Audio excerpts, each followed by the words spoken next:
Hi friends, Jen here. Welcome back to my channel and happy Vlogmas. In this video, I want to share with you guys how we pay cash for Christmas.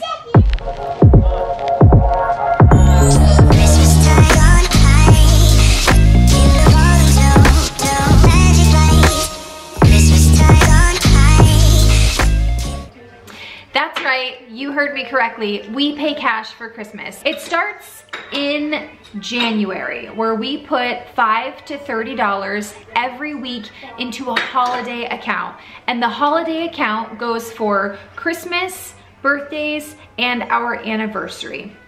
So if we save $30 every week, we come out with $1,560. Now, that's not to say that this is all that we spend on birthdays or Christmas, but having that big chunk of money to throw at the holidays makes it much easier to budget when they come and makes us far less likely, if at all, to go into any kind of debt. So here's how this breaks down. We have 4 kid birthdays, Christmas, and then 2 parent birthdays, and our anniversary. So this account is gonna throw $100 towards each kid and adult's birthday, and then it's gonna throw $200 towards our anniversary, which is gonna leave us with $760 for Christmas. Here's what's great about budgeting like this, is it gives you the opportunity to make changes early instead of getting to Christmas and feeling stressed out like, oh my gosh, I don't have enough money, I don't know how to do it. Instead, when we get to Christmas, I have a chunk of money to spend at Christmas time. So for us, $760 is a little low. I try to do $850 in the account every year.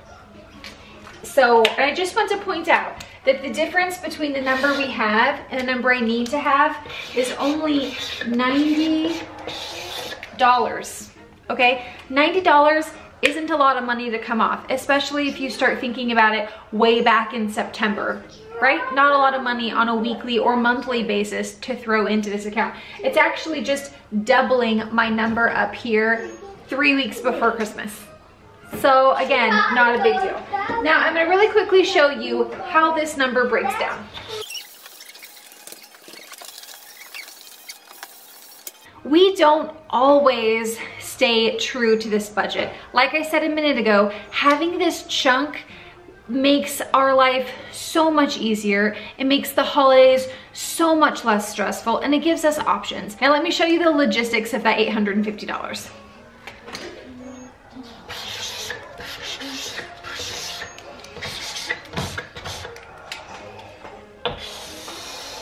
So I, like many of you, have a lot of family, and this year specifically, it's been a hard year for everyone, and we decided with extended family members that we're not gonna do presents this year. But if you have a large family, extended family unit, kind of like we do, it's always great to get with people around Thanksgiving and work out some kind of gift exchange experience that you guys can all do together. One more thing, I like to break my Christmas down into who needs gifts the most, who needs love the most. So I budget more for family that's far away than for family that is close. Okay, because I can love on the family that lives close every day, and the family that's far away, I don't get to do a lot for. I also focus more on people who are alone than people who have someone, because I think Christmas is gonna be harder for them, and I want to give them that extra love. Okay, so I have family in Hawaii. Hi guys. So I'm gonna pull $100 off the top for them. And then I have nieces here, and I already got with my sister-in-law and we talked about budgets because I have lots of kids and that can make it stressful and hard for people. So if I can, I like to catch people early in the season and be like, hey, you don't have to buy presents for all of my 5 million children, okay? And sometimes if people want to give, but that's stressful, I like to just jump in there and be like, hey, you know, let's do this instead.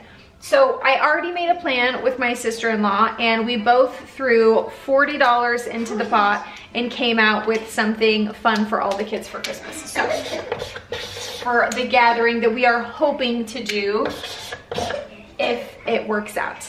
Now for parents and grandparents, we have 5 people that we're buying gifts, and I feel like because of what they've done for us and our family, that they deserve like the biggest chunk.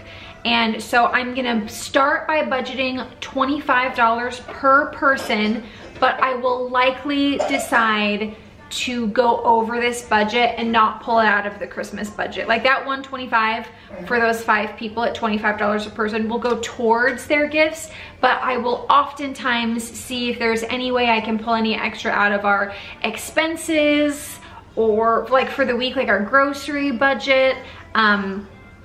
We'll just do whatever we can extra to show love and gratitude to those people. But out of this money, I'm gonna do $125, which is $25 per person, and that leaves us with $495 for our Christmas. Now I'm gonna take $95 right off the top for stockings, which leaves us $400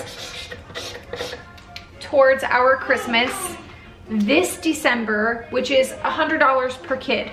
Now, D'Artagnan's a baby. He doesn't really need anything. So that breaks down into more per kid. Also, this $95 is gonna go back into this $400 bulk amount because I have learned to be very savvy about doing stockings out of my grocery budget with items that are on sale. That's cool, Malachi, just a minute. With items that are on sale or on clearance. I kind of look all throughout the year for stuff like this. So depending on how well I do in, like, I don't know, September, October, November, I can usually pull all or most all this stocking money back into my overall budget. So here's the thing, this may seem like a lot to you, and it may seem like way not enough to you. For us, all of these numbers work fine because we're minimal. We don't like to buy a lot of stuff. We don't like to have a lot of stuff. Like the whole, I mean, you remember the 80s Christmases where everyone just got mountains of like cheap crap. That's just not the way that we want to live or teach our children. Not that there's anything wrong with it. It's beautiful and wonderful. It's just not for us. So we like to get our kids something that they specifically ask for off their gift list, and then I talk to them and I give them choices and I tell them, okay guys, these are the things you want and this is how much they cost. So would you like to have one big thing, or would you like to have lots of little things?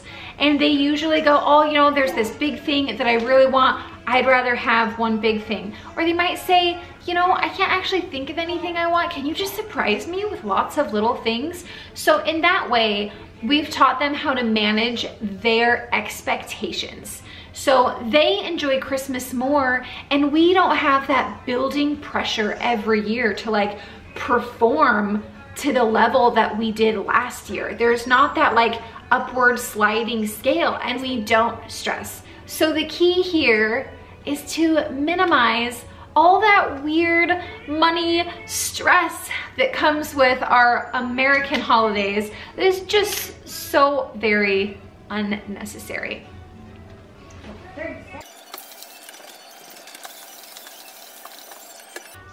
Thank you guys so much for watching. I hope this information was helpful to you in your holiday season. If you have any tips, tricks, hacks, or just ideas you've come up with that help you to manage your money or your stress or your time during the holidays, please comment below and share that with the rest of us, because I would love to glean from you how you make your Christmas merry as well. Again, thank you so much for watching. Subscribe, like, leave a comment, all that good stuff, and I will catch you next time. Bye, guys.